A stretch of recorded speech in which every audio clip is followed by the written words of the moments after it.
Então vamos à palavra de hoje. Abra sua Bíblia, Efésios capítulo 4. E nós vamos ler do versículo 11 até o 16. Efésios capítulo 4, versículo 11 a 16. Então preste muita atenção nisso que nós vamos falar hoje. É muito importante. Tem tanta gente ainda insegura dentro de si mesma. Tem tanta gente em todas as igrejas que a palavra ainda não enraizou no coração. Não tem aquele fundamento da palavra dentro dele. Ele acredita em qualquer coisa, ele corre para todo lado. É inseguro naquilo que ele acredita. Então nós precisamos ter uma firmeza interior, um conhecimento profundo da palavra, onde a palavra constrói em nós um grande fundamento, e viemos ser pessoas maduras na fé, pessoas que não se movem por nada, a não ser através daquilo que o Espírito Santo quer que elas se movam. Então vamos à leitura, Efésios 4, versículo 11 a 16. Ele mesmo quem? Jesus, concedeu uns para apóstolos, outros para profetas, outros para evangelistas, outros para pastores e mestres. Então, o que é este versículo que nós lemos? São os dons ministeriais. Pessoas que trabalham com a palavra de Deus, que têm um ministério de ensinar, de pregar, de falar, de construir a verdadeira fé no coração das pessoas com a palavra de Deus. Então vou ler de novo. Ele mesmo concedeu uns para apóstolos, outros para profetas, outros para evangelistas, outros para pastores e mestres. Com qual finalidade? Para esses homens se engrandecerem, dominarem as massas, manipularem as pessoas, se enriquecerem, construírem grandes templos. Não. Esses homens têm a designação de Deus de fazer o quê? Olha lá. Com vistas ao aperfeiçoamento dos santos, para o desempenho do seu serviço, para a edificação do corpo de Cristo. Até que todos cheguemos a uma unidade de fé e do pleno conhecimento do Filho de Deus, a perfeita varonilidade, a medida da estatura da plenitude de Cristo. Agora olha o 14. Para que não mais sejamos como meninos, agitados de um lado para o outro, levados ao redor por todo vento de doutrina, pela artimanha de homens, pela astúcia com que induzem ao erro, mas seguindo a verdade em amor, cresçamos em tudo naquele que é a cabeça, Cristo, de quem todo o corpo bem ajustado e consolidado pelo auxílio de toda a junta, cresce segundo a justa cooperação de cada parte, efetua o seu próprio crescimento para a edificação de si mesmo em amor. Vamos orar. Deus, abra o nosso entendimento, Senhor, me ajude a falar sobre isso. Olha o coração desses que estão sentados aqui nessas cadeiras e daqueles que nos assistirão pela internet, no Brasil inteiro e até fora dele. Abra o nosso entendimento, Senhor. Abra o nosso entendimento, nós queremos ver. Assim oramos pela fé, em nome de Jesus. Amém. Qual a principal finalidade? Eu sempre falo isso com vocês. Qual a principal finalidade de um líder da igreja, de um pastor, de um mestre, bispo, seja lá qual nome for? Qual o ponto principal que ele tem no coração dele com relação àquelas pessoas que Deus permitiu que se achegasse a ele para que ele pudesse cumprir o seu ministério de palavra? Qual o propósito principal que ele tem que ter no coração quando ele olha para as ovelhas, o propósito principal é que todos sejam aperfeiçoados, que cresçam, que tenham entendimento, que aprendam a palavra de Deus, que cresçam de dentro para fora, porque a palavra de Deus faz uma obra aqui dentro, no coração, e ela nos leva a crescer de dentro para fora, na medida que eu vou aprendendo e conhecendo. Então eu vou crescendo por dentro, o Espírito vai depositando um depósito em mim da verdade da palavra de Deus. E as pessoas vão mudando lentamente de dentro para fora. Então o principal aspecto, o objetivo principal de quem prega a palavra de Deus, não é explorar ninguém, não é manipular. Ele às vezes até tem poder para manipular as pessoas, ele sabe que tem poder para isso, ele pode falar coisas que trabalham na mente das pessoas e leva as pessoas a fazer o que ele quer. Mas se ele é de Deus verdadeiro, ele é proibido de manipular quem quer que seja, porque se ele pratica isso como liderança, ele não serve mais para Deus, porque ele tem que falar a verdade. E tem que levar as pessoas a quê? Ao aperfeiçoamento. A coisa mais linda é quando você vê um crente novo que foi ouvindo a palavra de Deus, ouvindo. Eles chegam na igreja com a mente toda enrolada, um mundo emocional perturbado, conflitante, problemático. E na medida que ele vai ouvindo a palavra de Deus, vai ouvindo 1 ano, 2, 3, a coisa mais linda é quando você vê o crente se soltando, entrando na paz de Deus, tendo segurança, tendo a sua própria fé, entrando na palavra num campo de segurança, de firmeza interior, de maturidade, que sabe aquilo que está acreditando. Agora a coisa mais triste é você ver um crente que ele é enrolado por tanta coisa, ele ouviu tanta coisa, menos a palavra, menos o evangelho. Ele caiu em tanta arapuca emocional, ensinamento distorcido, e depois de um tempo você olha para ele, ele ainda não é uma pessoa madura, ainda não é uma pessoa firme, ainda não tem um fundamento forte da palavra de Deus no coração dele. Isso é triste. Então Paulo fala, olha, ele concedeu uns para apóstolos, profetas, evangelistas, pastores e mestres. Então todos esses ministérios existem. Com qual finalidade? Olha lá. Com vistas ao aperfeiçoamento dos santos. O que é uma coisa aperfeiçoada? Ela estava cheia de defeito. Você lembra os primeiros celulares que chegavam na nossa mão, aqueles PT 950, era um negócio desse tamanho assim? Você puxava uma anteninha, abria assim e acendia uma teclinha verde lá, aquilo já era o máximo, não era o máximo? Lembra ou não? Quando começou os primeiros celulares. Então houve um enorme aperfeiçoamento. Você pega um celular pequenininho agora que é um computador tremendo, sim ou não? Então o que é uma coisa aperfeiçoada? Era uma coisa bruta, com funcionamento precário. Mas foi aperfeiçoado, se tornou uma coisa impecável, produtiva, mudou, transformou. Então você vê celulares agora, nossa, são maravilhosos, né? Sim ou não? Tem lá 500, 50, 60, 100, 300 gigas na palma da sua mão. Então, com vistas ao aperfeiçoamento, é isso que Deus quer, que o crente, que cada um seja aperfeiçoado, melhore, amadureça, enxergue. É nisso que vem a mudança de vida. Então ele continua dizendo, para que todos cheguemos a uma unidade de fé. O que é ter uma unidade de fé?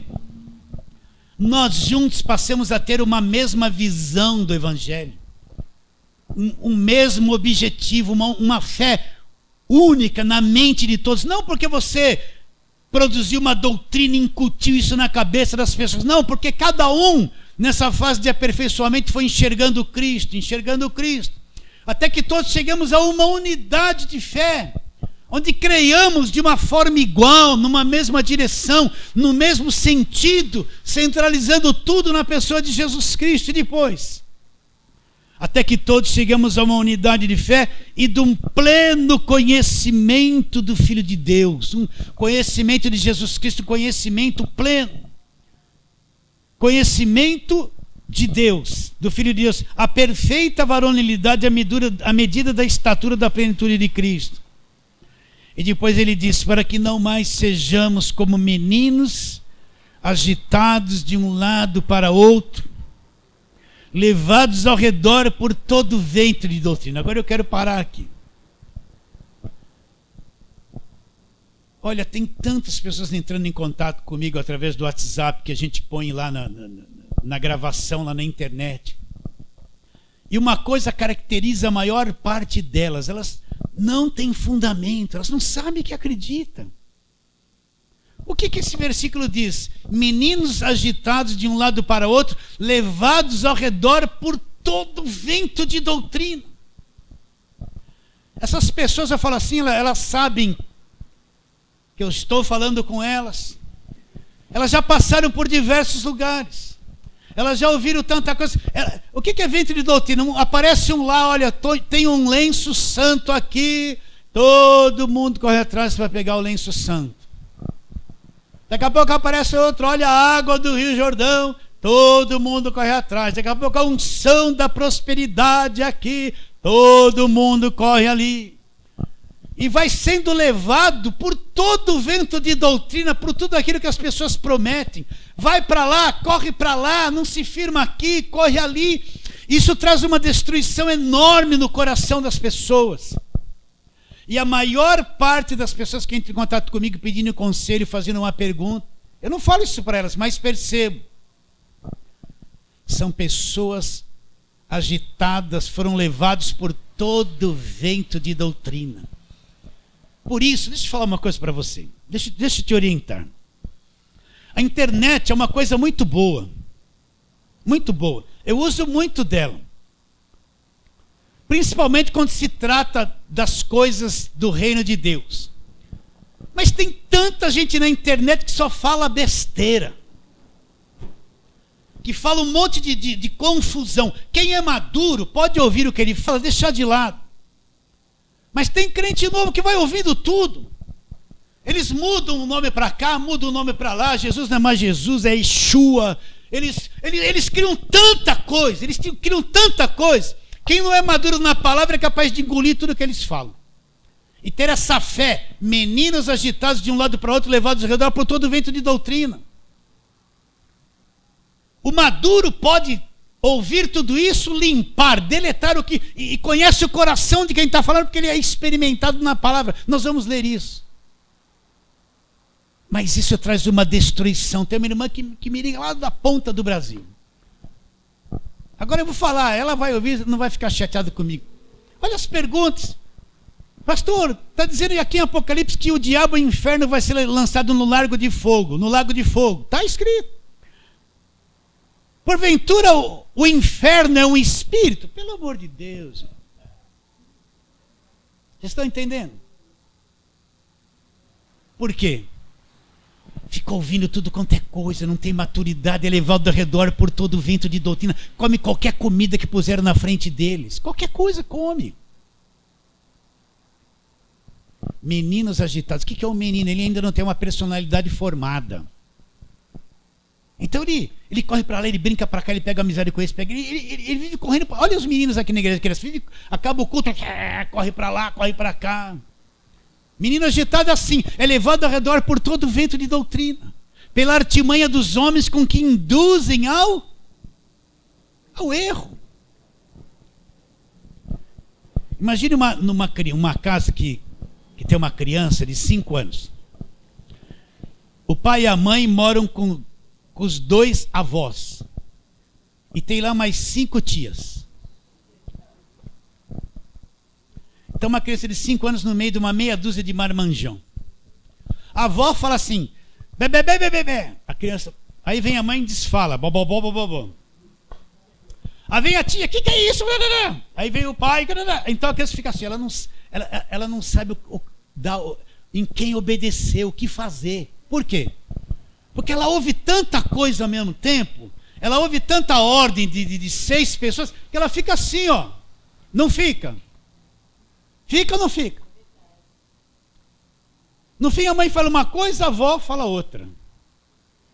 O pai fala uma coisa, a tia fala outra.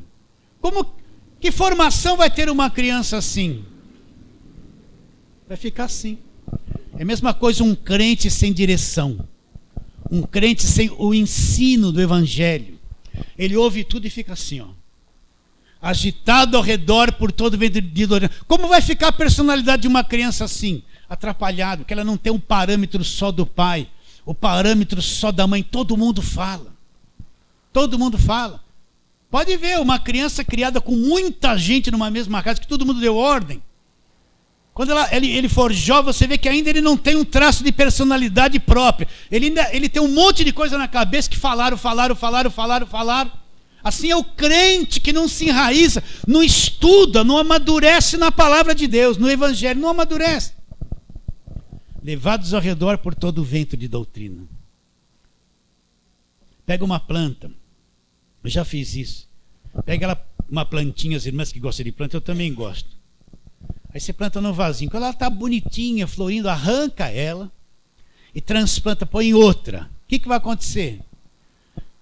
Essa planta vai dar uma parada, ela estava num sistema ali pequeno, a raizinha ali, ela dá uma parada. Até ela se adaptar para o vaso maior, leva um tempo, ela para, não para. Aí quando ela está começando a se adaptar, arranca dali, planta em outro lugar. Ela vai parar de novo, vai ter outro processo de adaptação, para depois, aí quando ela estiver brotando, arranca e põe outro. O que vai acontecer? Ela não consegue ter raiz. Ela é mudada várias vezes e não cresce, não se desenvolve. Fica mirrada. Então é assim o menino agitado de um lado para outro, levado ao redor por todo o vento de doutrina. É assim. Então, a pessoa liga a televisão, uma pregação de um lado, outra de outro, outra para cá, outra para lá. Ele assiste tudo. Depois que ele assistiu tudo, fala para ele, como é que está teu coração? Eu estou meio confuso. Esse gritou, aquele fez silêncio, aquele ralabacai, o outro roloborrou. Não, assiste 10 vídeos na internet diferentes, depois olha para dentro de você como você está confuso.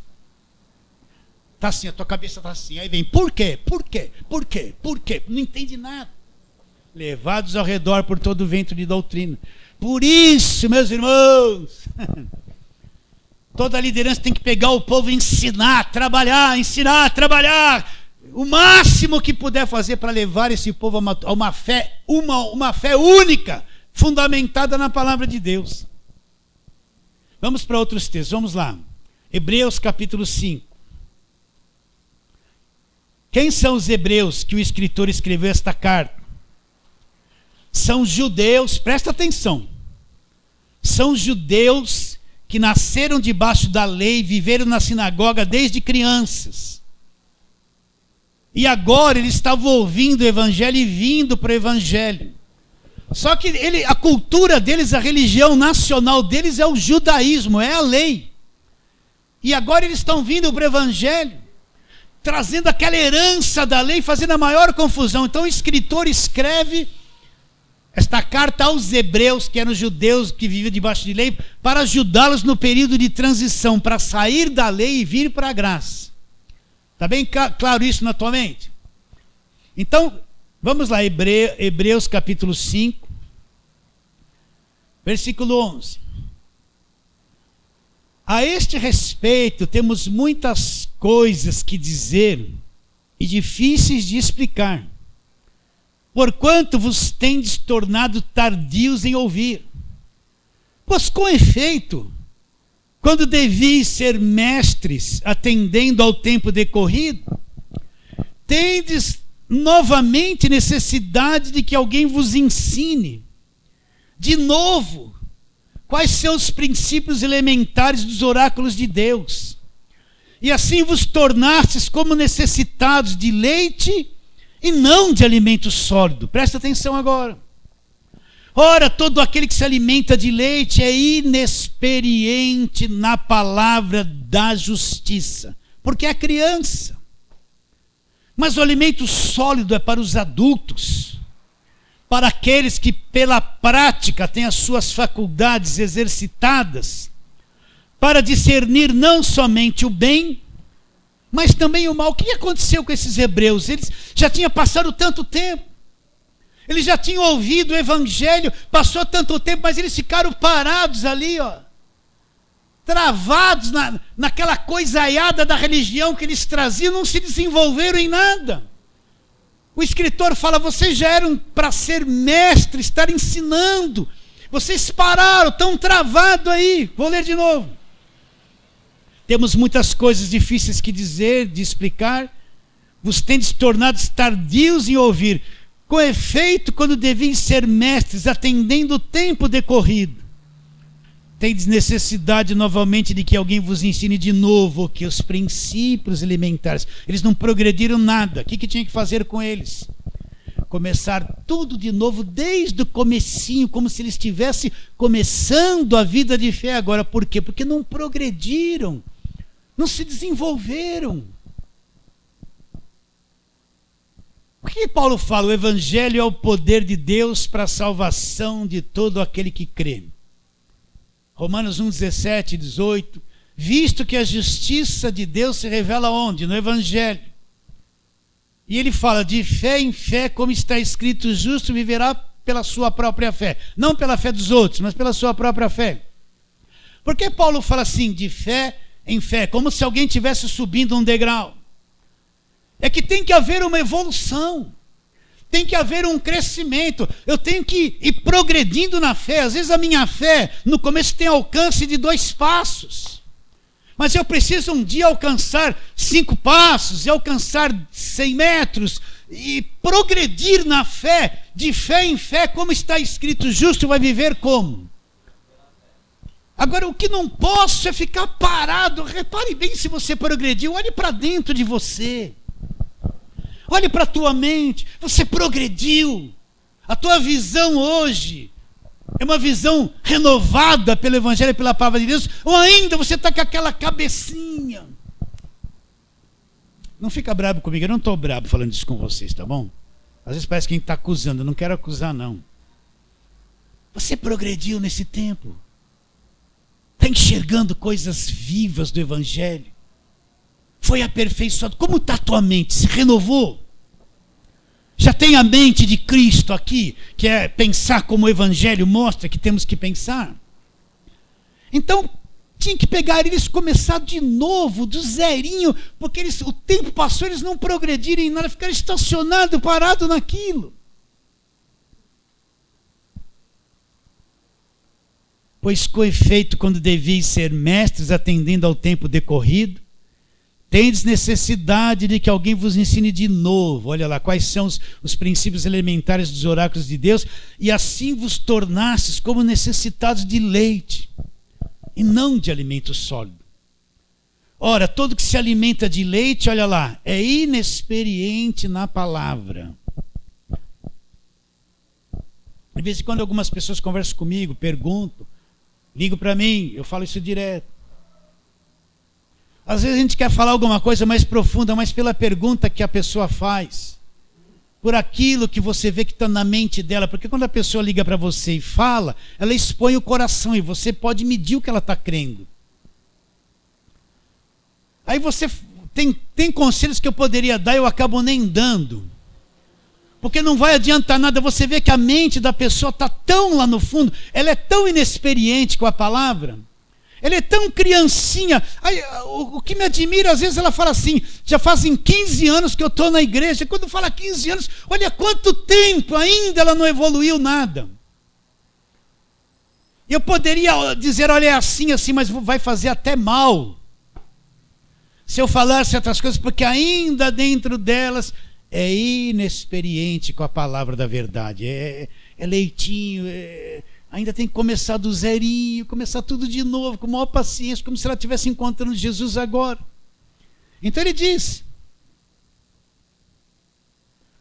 vos ensine os princípios elementares dos oráculos de Deus, assim vos tornastes como necessitados de leite e não de alimento sólido. Ora, todo aquele que se alimenta de leite é inexperiente na palavra, O que é uma pessoa inexperiente na palavra? A gente sempre prega aqui, ó. Colossenses 1,13. Ele nos libertou do império das trevas. Então nós afirmamos: Cristo, eu sou salvo, eu fui liberto do poder do diabo. Eu não preciso de sexta-feira de descarrego, não preciso passar óleo na minha cabeça, nem passar na porta da minha casa para proteger alguma coisa. O salvo foi liberto do império inteiro das trevas. Não precisa que ninguém vai pôr a mão na tua cabeça para falar: sai, tomar um passe evangélico. Não precisa, ele é liberto. Mas o inexperiente com essa palavra, ele vai tremer se eu falar isso. Ele vai até desconfiar, porque aquele inexperiente, ele ainda não experimentou a palavra. Ele é inexperiente. Se você falar da justificação para ele se sente tão culpado que ele nunca vai se sentir justificado. Inexperiente com a palavra porque é criança. Se falar assim para ele: você não precisa orar em línguas coisa nenhuma, porque você é batizado com o Espírito Santo desde o dia em que encontrou Jesus Cristo. Se ele veio do Pentê, ele vai... Na cabeça dele vem o quê? Se eu não falar, eu não tenho o Espírito Santo. Ele está guilhotinado por isso aí. É inexperiente com a palavra. Vocês estão entendendo o que é inexperiente com a palavra? A verdade chega, mas ele... inexperiente com a palavra. Ele não entrou ainda em Colossenses 1,13, já foi liberto. Ele não entrou ainda em Romanos 5,17, 2 Coríntios 5,17, ele é uma nova criatura, não é mais escravo. Ele não entrou ainda em Gálatas 4, Deus não nos deu espírito de escravidão para outra vez viver com medo. Ele não sabe, ele pode ter ouvido isso, mas não tem experiência dentro dele com a palavra da verdade. É o inexperiente com a palavra. Vocês estão entendendo o que eu estou dizendo? Inexperiente. O que é ter uma experiência? É aquela pessoa que nunca sentou no volante do carro. Então ela olha de fora assim e vê todo mundo dirigindo. Aí o dia que ela senta ali, que vai para a primeira, ela está meio desajeitada. Ela vai ter experiência, o que é estar sentado ali. Não é? Vai ser real para ela. Ou vai ou racha. Ou massa, né?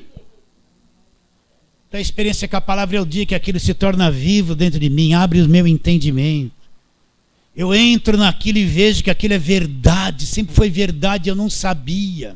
Tinha lido, mas não compreendia. É ter vida, a vida da palavra se manifesta dentro de nós, dentro do nosso coração. Então ele diz: ora, todo aquele que se alimenta de leite, é inexperiente na palavra da justiça, porque é criança. Mas o alimento sólido, o que é o alimento sólido? Quando a criança nasce, você dá o quê? O peito da mamãe, né? Ela fica lá os 6 meses. Agora, quanto mais tomar o leite materno, melhor. É assim que eles dizem. Mas depois ela vai, o quê? Comer uma papinha, depois uma frutinha, né? Uma mamãozinha, mãe amassa, depois um suquinho, né? Mas foi uma canseira essa fase na nossa vida, hein? Quem é pai e mãe sabe, hein? Haja paciência com essas coisas. Fazer aquele monte de coisa, né? Aquelas fraldas, terrível. Até que ela vai poder comer um alimento sólido, vai estar preparada para comer um churrasquinho, quando nascer o dentinho, um feijãozinho, né? Então o que é um alimento sólido? Um alimento forte, que entra, que faz bem digestão, que traz saúde, vidas, vitaminas para o corpo. Então ele fala assim, o alimento sólido, olha aqui o versículo 14, é para os adultos, para aqueles que pela prática, o que é essa prática? Aqueles que ouviram o evangelho, creram, estou praticando, Colossenses 1,13, liberto do império das trevas, justificados pela fé, eu tenho paz com Deus. O que é praticar a palavra? É pôr em ação, crer nela, viver. O que é praticar skate? Ele sobe no skate e vai. Praticar, o que é praticar a palavra? Eu entendo a palavra e estou praticando, vivendo ela, crendo nela todos os dias da minha vida. Fui liberto do império das trevas, justificado. Sou filho, sou herdeiro de Deus, selado com o Espírito Santo, reconciliado com Deus, filho de Deus pelo poder dele. Ninguém tira isso de mim. Inexperiente, adulto, que pela prática. Você pratica Colossenses 1,13. Já chegou para você e falou: eu sou liberto do império das trevas, né? Vem diabo quente que eu estou fervendo, não é isso? Não é assim que eles estão? Não, pastor, cuidado. Cuidado com o quê? Então, pela prática, olha que traz para você. Por isso, meu irmão, de vez em quando você for orar, não fica falando um monte de coisa. Deus, me abençoa minha mãe, meu pai, minha mãe, blá, blá, blá. Não fica aqui. Pega um versículo da palavra, senta num cantinho, se você quiser assim, e fica com aquilo ali mastigando na tua mente. Fala com Deus a respeito daquilo. Pega Colossenses 1,13, fala assim: está dizendo aqui que eu fui liberto do império das trevas. Tenha experiência com a palavra. Fica ali uma semana nisso, falando com Deus. Deus, fui liberto com o império das trevas. Do império fui liberto. O diabo não tem poder, eu não tenho mais medo. Acabou a falsa doutrina da maldição na minha vida. Vai mastigando isso, vai praticando, você vai ver o que brota dentro de você. Orar a palavra, falar a palavra com Deus, ficar nela, é a prática da palavra. Olha o que vai trazer para a pessoa. O alimento sólido é para os adultos, para aqueles que pela prática têm as suas faculdades exercitadas para discernir não somente o bem como o mal. Que faculdades é essa? Lá no teu espírito, onde você nasceu de novo. A prática da palavra, você vai indo, você vai exercitando aquilo lá no teu espírito e vem brotando o entendimento, o discernimento que você jamais poderia imaginar que existisse. E você passa a ter uma visão e discernir o que é bem e o que é mal. Quando você é bem exercitado pela palavra, é maduro. Quando você vê um pregador pregando em qualquer lugar, você na hora vai diagnosticar se esse indivíduo está falando a verdade, se ele é de Deus ou se ele está enrolando. A finalidade dele é explorar o povo. Você vai discernir o bem e o mal, vai discernir. Vai discernir, ninguém precisa dizer: olha isso, olha aquilo. O alimento sólido é para os adultos, para aqueles que pela prática têm suas faculdades exercitadas para discernir o quê? Não somente o bem, mas também o mal. Então, meu irmão, sabe aqueles detector de metais lá do aeroporto ou do banco? Sim ou não? Então você está lá com o seu celular, tem metal, aí você vai rapidinho entrar, trava a porta aí, não trava? Hã? Aí já paciência, né? Aí vem aquela vovozinha, eu amo as vovozinhas, ela vem com aquela bolsinha assim, ó. Eu tô com aquela pressa para entrar. Aí ela tira uma coisinha, vem aqui, vai e volta, tira outra, vai e volta, deixa a bolsa, vai e volta. Ela tá com uma coisa de metal aqui. Isso me dá, não dá nada não dá tique-tique nervoso. Lá no, presta atenção agora. Agora você soltou, deu uma risadinha lá no teu espírito. Presta atenção, pelo amor de Deus, entenda isso. Lá no teu espírito é como se tivesse um detector de verdade. Entenda o que eu estou te dizendo. Isso é uma palavra seríssima. Essa prática da verdade, essa coisa madura, essas faculdades nós temos no espírito aqui dentro, exercitadas. É que nem um detector de metal. Cria-se dentro de você uma coisa tão intensa que você começa a detectar o que é verdade e o que é mentira. Você sabe o ponto que aquele pregador quer chegar para fazer aquele apelo que ele quer no final. Você detecta. Não vai passar. O Espírito Santo cria em você uma sabedoria, uma consciência que vai detectar as coisas. Você vai saber quem é enrolador, quem não é. Você vai saber. Você vai saber se a palavra da graça é verdadeira ou não. Ninguém vai precisar te dizer que é verdade. Aqui dentro, você vai ter esse testemunho, dentro de você mesmo. Um detector de verdade. Então você vai discernir facilmente quando o indivíduo vem: meus irmãos, na oportunidade, em nome de Jesus, eu consagrei esse lenço que eu vou dar sexta-feira e você leva para casa, tua vida vai mudar, põe lá. Vai detectar tudo. Vai detectar, já tem isso dentro de você, em nome de Jesus, que eu quero crer que você tenha, já amadureceu, já tem esse detector aí dentro, que percebe as coisas, a faculdade aí dentro exercitada para discernir, Aí você vai entender a voz do Espírito Santo, que sempre vai te guiar à verdade. Ele nunca vai te levar a mentira, vai te levar a engano nenhum. Nunca. Vamos a outro texto, primeira carta de Paulo aos Coríntios.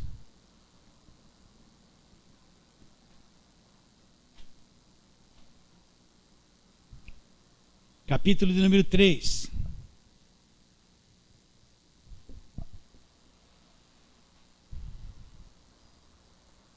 Versículo 1. Eu, porém, irmãos, não vos pude a falar como a espirituais, e sim como a carnais, como crianças em Cristo. Leite vos dei de beber, não vos dei alimento sólido, porque ainda não podiais suportá-lo. Nem ainda agora podeis, porque ainda sois carnais. Para aí. Paulo chegou na igreja de Coríntios, queria falar coisas fortes, profundas de Deus para eles.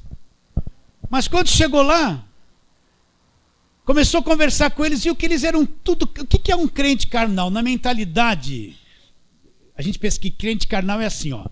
O pastor está de paletó e gravata, ele é muito espiritual. Ah, se pôs calça jeans, está na carne, né? Se a irmã não cortou o cabelo, tem um cabelo comprido, a irmã ai, que irmãzinha espiritual. Se no dia seguinte ela passa lá e cortar um pouquinho do cabelo, está na carne. Então, na mentalidade pentecostal que nós viemos, estar na carne é o seguinte, é a roupa que você veste ou deixa de vestir, não é verdade? Sim ou não? É a aparência. Carnal é isso. Cortou, ai, pintou a unha, é o demônio na unha. Está na carne, é tudo carnal, essas mulheres tudo carnais. A outra não pintou a unha, ai, que mulher espiritual. Imagine eu aqui que tem um calor terrível, de paletó e... Já estou suando, derretendo. Imagina de paletó e gravata aqui, espiritual. Sabe o que é carnal? É que ainda ele está no nível das suas emoções, da mentalidade caída. Ainda é um crente das emoções, dos sentimentos. Ele não entrou no mundo do espírito, ainda ele está muito no que sente, deixou de sentir. Eu sinto isso, eu sinto aquilo. É uma questão de nível que ele está. Ainda ele não saiu da alma dele para se tornar uma pessoa espiritual. Então Paulo chegou para falar coisas profundas para eles. Mas quando começou a conversar, viu que eles estavam com uma cabecinha tudo crente, criança, carnal. Paulo ia dar um alimento sólido, falou assim, não adianta, se eu falar isso para eles, eles não vão entender nada, é uma palavra perdida, e vai até fazer mal. É a mesma coisa que você chegar para uma criancinha aqui de 5 anos e falar, carrega esse botijão de gás de 13 quilos. Não tem força. Não adianta dar uma ordem, vai fazer isso, tem que fazer, ela vai chegar lá, puxar. Não tem condições. Então Paulo queria falar coisas profundas com eles. Mas não pôde falar como a espirituais, e sim como crianças, como a carnais, como crianças, criancinhas em Cristo. Aí Paulo fala, leite vos dei de beber, não vos pude dar alimento sólido, porque ainda sois carnais, porque não podias suportá-lo, nem ainda agora podeis, porque ainda sois carnais. Ainda estão no nível natural das coisas, entende? Ainda não evoluíram, não têm as suas faculdades exercitadas pela palavra da verdade para discernir o bem e o mal.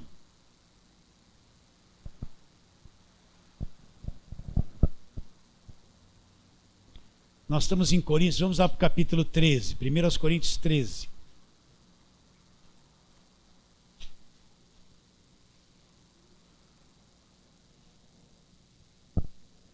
Versículo 11. Então Paulo fala isso. Quando eu era menino, falava como menino, sentia como menino, pensava como menino. Mas quando eu cheguei a ser homem, desisti das coisas de menino. Porque agora nós vemos como em espelho, obscuramente. Então veremos face a face. Agora eu conheço em parte. Então conhecerei também como sou conhecido. Então o que Paulo fala? Quando eu era menino, eu vivia nas emoções de menino, eu tinha uma cabeça de menino, eu pensava, eu agia. Assim é o crente carnal, menino. Mas ele foi crescendo e deixou as coisas de menino. Deixou tudo. Mudou a mentalidade, mudou a cabeça, mudou a visão, mudou tudo. Desisti das coisas de menino, desisti. E ele fala assim, agora nós estamos vendo em parte. O que é ver em parte? Ainda não está muito claro as coisas celestiais para mim. A minha compreensão de Jesus não está ainda muito madura. Eu não vi a grandeza dele ainda. Ainda eu penso que fé é só fé para ter vantagem. É a lei de Gerson, eu quero ter fé para ter vantagem, ter coisas. Agora vemos em parte. Depois ele diz o quê? Como que um espelho. O que é um espelho? É uma falsa imagem. Você chega lá no espelho, se ajeita assim, né? Aí você sai. 2 minutos depois você esqueceu como era a tua aparência. Sim ou não? Ficou lá a tua carinha lá para você voltar? A gente vê como espelho. É uma coisa falsa. Ela está agora, some.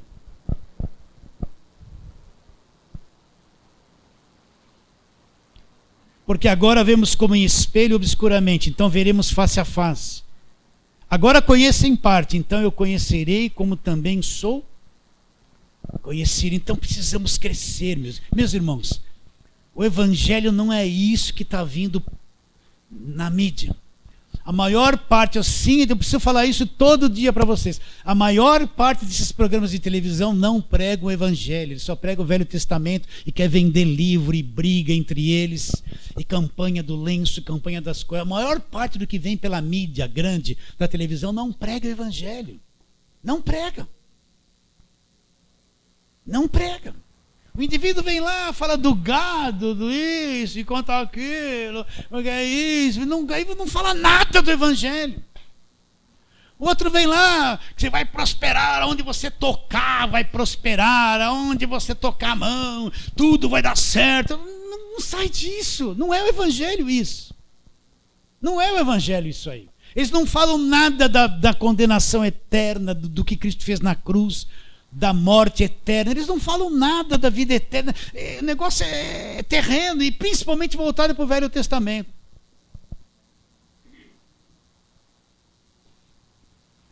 Vamos mais um pouquinho para frente. Romanos capítulo 12. Não, é voltar, né? Ir para frente não, voltar. Romanos 12.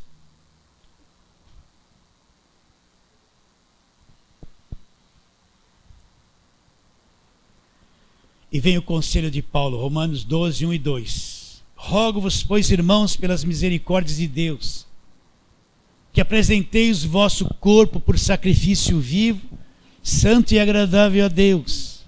O que é esse sacrifício vivo, santo e agradável a Deus? Que é o culto racional. O que é um culto racional? Um culto com inteligência. Culto a Deus não é fazer um montão de bobeira. Pula para lá, pula para cá. No fim, você vê o que aconteceu no culto, uma bagunça, ninguém entendeu nada com nada. O que é culto racional? Um culto com inteligência, com raciocínio, com compreensão. Um culto racional. Esse é o sacrifício. Esse é o verdadeiro sacrifício. E depois o que ele diz? E não vos conformeis com este século. Se conformar com o quê com este século? Com a cabeça que está aí, com a mentalidade religiosa que está aí. O que é se conformar? Você quer fazer um bolo redondo, faz uma massa e joga numa forma redonda. Ele fica de acordo com a forma redonda. Sai lá um bolo redondinho, quadrado, quadrado. O que é se conformar? É ter a mesma forma na tua cabeça desse falso evangelho. Não vos conformeis com esse século. É ter a mesma mentalidade que o mundo tem, a mesma mentalidade que esse sistema religioso tem, a mesma forma. Não temos que ter essa mesma cabeça. Não podemos ter essa mesma mentalidade. Olha bem, será que você enxerga isso comigo? Não vos conformeis com este século. Outra tradução está com este mundo. Mas transformai-vos. Como é que eu vou ser transformado? Pela renovação da vossa mente. Então é isso, olha. Presta atenção. Você pode ver alguém fazer um apelo. Vem aqui na minha igreja que a sua vida vai ser transformada. Não vai. Não vai. O que é uma vida transformada? É quando a mente muda, a cabeça dela muda. É quando ela vai aprendendo o Evangelho, e a forma de pensar dela se torna a forma bíblica do Evangelho. Uma mente nova, que foi renovada, que pensa como Deus pensa, que vê as coisas da ótica do Evangelho, como Deus vê e mostra através do Evangelho. E isso leva tempo de palavra e trabalho até deixar a meninice. Então ele diz: não vos conformeis com este século, mas transformai-vos como? Pela renovação da vossa mente. Como é que a minha mente vai ser renovada? Através da meditação e ensino da palavra de Deus. Através da meditação e ensino da palavra de Deus. Não tem outro jeito. Não tem outro jeito. Como é que um doutor, um médico vai chegar a ser médico? Ele teve que estudar muito tempo, até a mente dele se tornar a mente de um médico. Ter as informações certas. Então a transformação vem pelo conhecimento. Quanto mais você conhecer, mais transformado você vai ser. A ignorância não dá aqui para a palavra de Deus. Não dá. Não vos conformeis com este século, mas transformai-vos pela renovação da vossa mente. Para quê? Quando a tua mente estiver renovada, o que vai acontecer na sua vida? Olha lá. Para que experimenteis. Aí você vai experimentar. Você vai ter uma experiência com o quê? Olha lá. Para que experimenteis qual seja a boa, agradável e perfeita vontade de Deus. Então, quando você tiver a mente renovada, você vai entender e vai experimentar o quê? Qual é a boa, agradável e perfeita vontade de Deus para a minha vida. Quer ver a perfeita vontade de Deus? Me libertou do império das trevas para sempre. Essa é a boa, agradável e perfeita vontade de Deus. Está enxergando isso? Justificados pela fé. Fui justificado não por obras. Eu tenho paz com Deus. Olha a boa, perfeita e agradável vontade de Deus. Então, quanto mais a tua mente for renovada, mais a meninice for deixada de lado, mais fica correndo atrás. Pare de correr atrás das coisas. Pare de ficar ouvindo 10 cabeças ao mesmo tempo. Olha para a palavra. Chegou um tempo. Olha, eu já li mais de 1.200 livros ou mais. Tenho lá um mundo de livros em casa, que eu vou jogar tudo fora. Eu li, peguei um pouco da cabeça de cada dos brasileiros e dos estrangeiros. Aí um dia cheguei a uma conclusão: preciso voltar para a Bíblia. Aí larguei tudo e não leio mais. Não é que você está proibido de ler, você que decide. Quando eu comecei a me concentrar na Bíblia, só Bíblia, então a cabeça de outra igreja não entrou na minha cabeça, falando de tal. O que entrou na minha cabeça foi Jesus Cristo, a mente renovada. Você entendeu? O escritor escreve uma coisa, 20% é Bíblia, 80% é a cabeça dele. Um cara que vive nos Estados Unidos escreve um livro como se tornar próspero. Está num país próspero, rico. Aquilo que ele escreveu lá não serve para o Brasil. Aí vem para cá, todo mundo acha que tem que ser rico como ele disse lá. Tem que tomar posse da bênção, fica lendo só isso, toma posse da bênção, né? Achar que o evangelho é isso. Que bênção, bênção só material, dinheiro, mais nada. Mais nada. Não toma posse de Colossenses 1,13, porque vai lá e tem demônio todo dia. Então aí eu vou experimentar qual é a boa, perfeita e agradável vontade de Deus. Eu vou entender o que é a vontade de Deus, a perfeita vontade de Deus para mim. Eu vou olhar para o Evangelho, tenho as faculdades exercitadas para discernir o bem e o mal. Tenho a mente de Cristo renovada pela palavra de Deus. Estou aperfeiçoado. Vou entender o que é a vontade de Deus. Perfeita, boa, agradável e perfeita vontade de Deus. E para terminarmos, vamos onde começamos. Efésios, capítulo 4.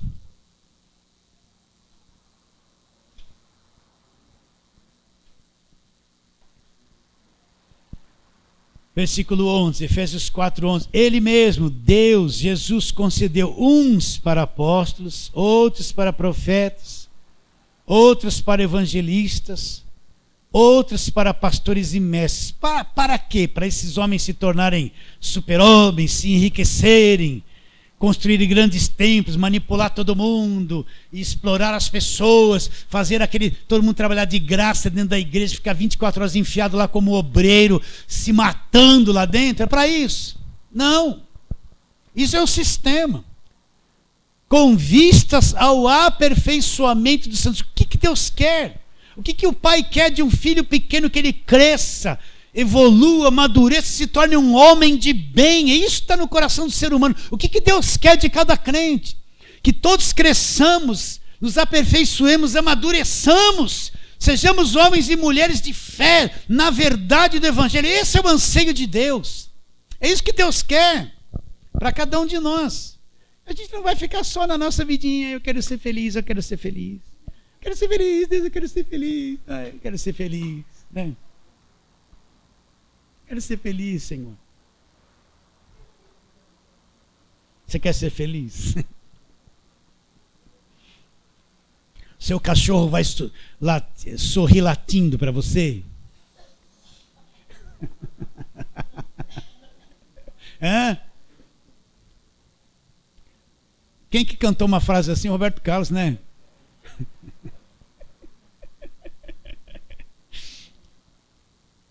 Com vistas ao aperfeiçoamento dos santos para o desempenho do seu serviço, olha lá, para a edificação do corpo de Cristo. Presta atenção, só para terminar aqui. O que é a edificação do corpo de Cristo? Você vê esse monte de edifícios, de apartamentos sendo construídos aqui na região. Começa aquele barulho, estão pondo o fundamento, depois sobe aqueles prédios de 15, 16 andares, impecáveis, com aqueles apartamentos modernos, né? Depois que aquilo está pronto, é uma beleza, não é? Não é? Houve um trabalho de construção. O que é construir o corpo de Cristo?